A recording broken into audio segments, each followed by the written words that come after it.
Je me suis toujours posé la question, je pense que vous vous posez la même question, quand allons-nous mobiliser enfin notre énergie pour des vrais combats en République démocratique du Congo? On en a beaucoup, hein. Il y a l'agression rwandaise, il y a plusieurs combats. Mais franchement, ce que je ne comprends toujours pas dans nos sociétés, c'est cette inépuisable force qu'on s'est mobilisée pour dire non au changement de la Constitution.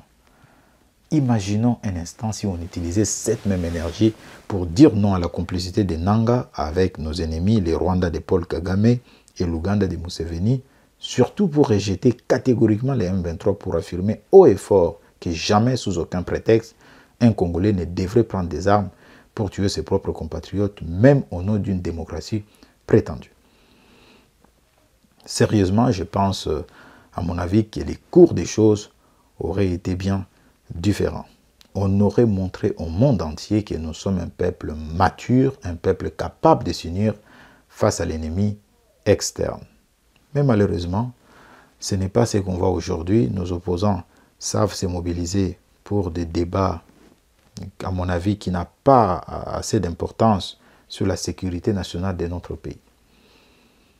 Encore une fois, l'opposition de la République démocratique du Congo expose au monde entier son immaturité politique, son manque de vision et de leadership authentique. Au lieu de se poser en défenseur sincère des intérêts du peuple congolais, ses opposants irresponsables manipulent et déforment les propos du président de la République au sujet de la Constitution, que ce soit en Belgique, à Kisangani ou récemment à Lubumbashi. Mais arrêtons-nous un instant. Le débat n'est pas et n'a jamais été sur un hypothétique troisième mandat du président de la République, bien sûr. Non, le président Tshisekedi n'est pas éternel.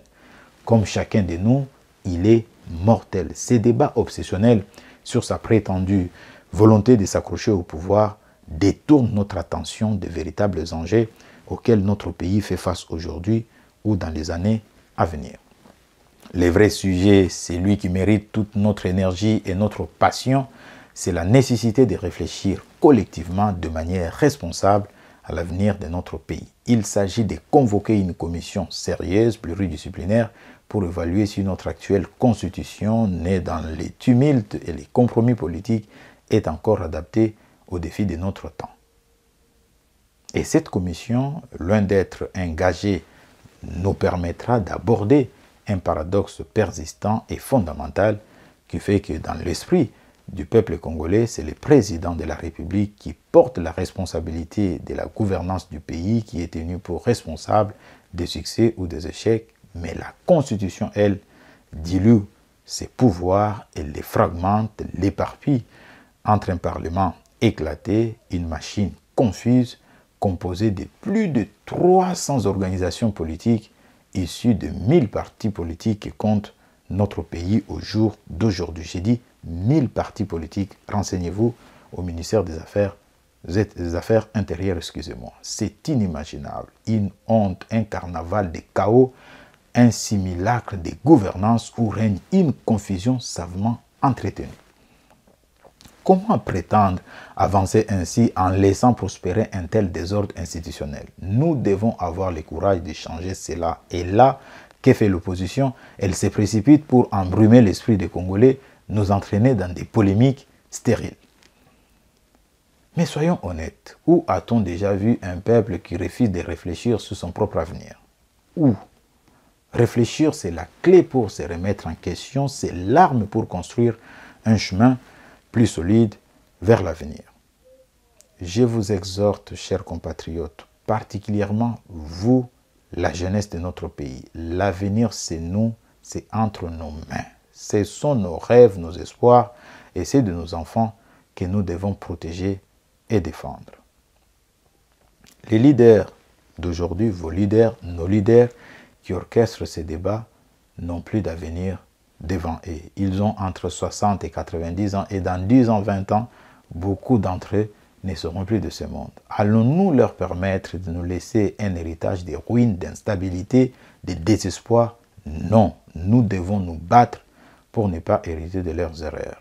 L'idée du président de la République de créer cette commission, d'encourager une réflexion collective est une idée pleine de sagesse et de responsabilité. Ne laissons pas cette opportunité nous échapper.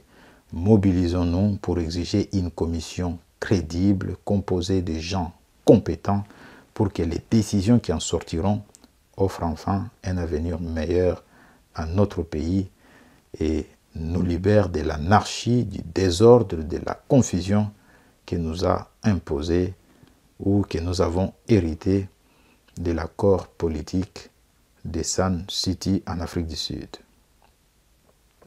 Ça serait, selon moi, un moment de vérité, un moment pour montrer que nous sommes un peuple mûr, un peuple capable de prendre son destin en main. Ensemble, réécrivons l'histoire de notre nation avec espoir, courage et détermination.